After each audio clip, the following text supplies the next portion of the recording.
তো খুব সুন্দর। পরমেশ্বর পিতাকে তো অসংখ্য ধন্যবাদ জানাই যিশুগুরুর নাম থেকে, আর যিশুগুরুকে লাখ লাখ ধন্যবাদ জানাই।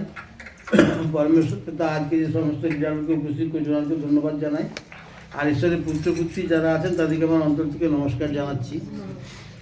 পরমেশ্বর পিতা আজকে তার সমস্ত সন্তানদেরকে আহ্বান করে এনেছেন আত্মার খাবার দেওয়ার জন্য।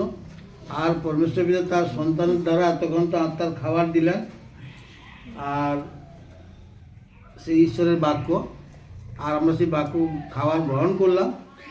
আর শেষ আমরা কি বুঝতে পারলাম যে আমাদেরকে বিশ্বাস রাখতে হবে, আর বিশ্বাসের আমি সেই যে বিশ্বাসটা করব সেই বিশ্বাসে যেন আমাদের মধ্যে যেন সন্দেহটা না থাকে।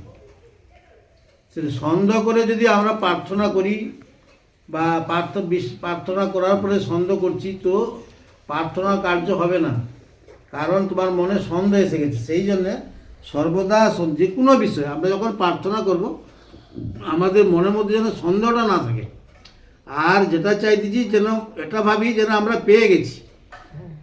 আমেন যে কথাটা যে আমি বলবো, সেই আমেনের আগে মনটাকে এমনভাবে স্থির করতে হবে যে আমরা ঈশ্বরের কাছে বলে দিচ্ছি তো আমরা পেয়ে গেছি, এরকমভাবে বিশ্বাসটা আমাদের মধ্যে রাখতে হবে।